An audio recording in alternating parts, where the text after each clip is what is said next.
सत श्री अकाल, नमस्ते, आदाब। मेरा नाम है सुरेंद्र।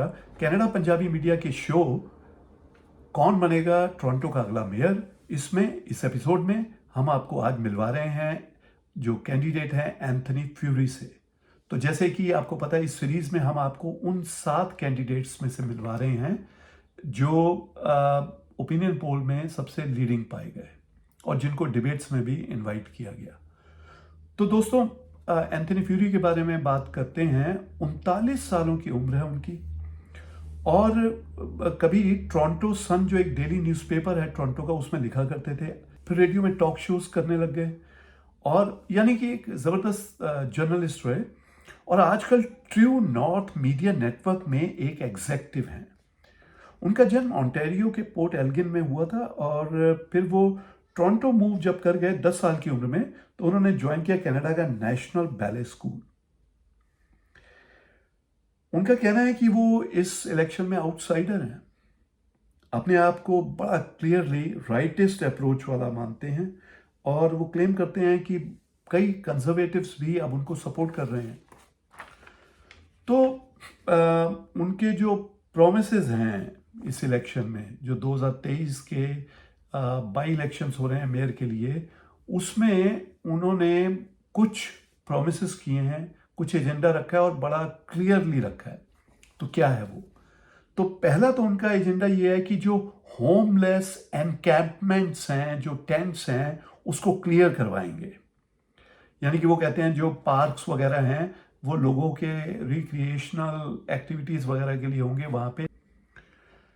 तो अब वो होमलेस लोग कहा जाएंगे, तो उसके लिए उनका कहना है कि वो कुछ इंतज़ाम करेंगे और जो शेल्टर्स हैं, फैमिली शेल्टर्स, उसको भी अच्छी हालत में लाएंगे। दूसरी बात यह है कि ड्रग्स के ऊपर सख्ती करेंगे, ऐसा उनका कहना है। तो जो सेफ ड्रग कंजम्पशन किट्स का डिस्ट्रीब्यूशन है उसको रोकेंगे। उनका कहना है कि ये टैक्स पेयर के पैसों से क्रैक्स पाइप्स को बांटना ठीक नहीं है। अब क्रैक पाइप्स उन्हीं सेफ ड्रग्स कंजम्पशन किट्स को कहते हैं। लेकिन उनके जो विरोधी हैं उनका कहना यह है कि इसके साथ तो हालात और बिगड़ जाएंगे। कुछ लोग जो ड्रग एडिक्शन में पड़े हुए हैं और स्ट्रगल कर रहे हैं, उससे जूझ रहे हैं, उनकी ज़िंदगी खतरे में आ जाएगी, क्योंकि उनको जिस समय बहुत ज़्यादा तलब उठती है तो वो सेफ ड्रग कंजम्पशन किट्स उपलब्ध करवा दी जाती हैं। लेकिन फ्यूरी का कहना यह है कि ऐसे लोगों की मदद तो ज़रूर करनी चाहिए, पर शहर का स्टैंडर्ड गिरने से भी बचाना है। और जो इसका मिस यूज़ हो रहा है, यानी कि दूसरे लोग भी जो इसको यूज़ करने लग गए हैं और ड्रग एडिक्शन बढ़ रहा है, उसको रोकना है। तो वो कहते हैं कि सेफ ड्रग जो डिस्ट्रीब्यूशन किट्स हैं उस पर रोक लगाई जाए या कंट्रोल किया जाए उसे। अब तीसरी बात, पहली बात होमलेस एनकैंपमेंट्स को क्लियर करवाना और दूसरी बात थी ड्रग किट्स को वो बंद करना। और तीसरा जो है वो उनका इशू है पब्लिक सेफ्टी का। तो पब्लिक सेफ्टी की वो बड़ी ज़ोरदार एडवोकेसी कर रहे हैं और उनका कहना है कि वो 500 पुलिस ऑफिसर्स और अपॉइंट करवाएंगे और टीटीसी में भी सेफ्टी के खास प्रबंध करेंगे, ऐसा उनका प्रॉमिस है।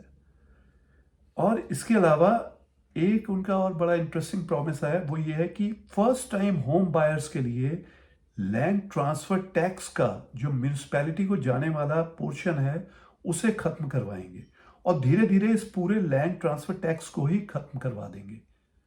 ये वो एक बहुत अच्छा प्रॉमिस कर रहे हैं हाउसिंग की जो क्राइसिस है उससे निपटने के लिए। अब टोरंटो शहर पर घाटे का बोझ है, फंडिंग की कमी है। ऐसे में उनका कहना यह है कि म्यूनिसिपैलिटी के जो खर्चे हैं उसका दोबारा से रिव्यू करवाएंगे और नॉन कोर सिटी सर्विसेज में जो हायरिंग है उसको आगे बढ़ाने से रोकेंगे, यानी आगे के लिए उसे रोक देंगे वहां पे हायरिंग को नॉन कोर सिटी सर्विसेज में। शहर में सेफ्टी के लिए 500 पुलिस ऑफिसर्स की भर्ती करवाएंगे, ये मैंने आपको पहले भी बताया।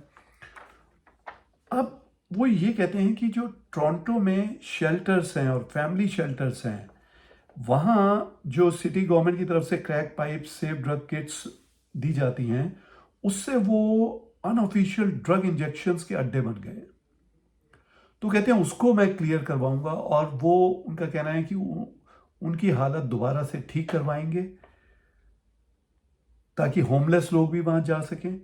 और वो अपने आप को डेडिकेटेड बताते हैं टोरंटो को safer place for all residents बनाने के लिए। वो कहते हैं कि वो टोरंटो को better place to work, live and thrive ऐसा बनाएंगे।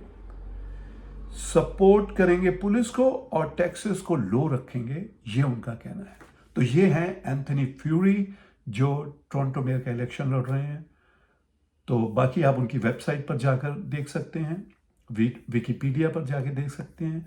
तो इस एपिसोड में इतना ही, और अगले एपिसोड में एक दूसरे कैंडिडेट से आपकी मुलाकात करवाएंगे। तब तक के लिए दीजिए इजाजत अपने दोस्त सुरेंद्र को।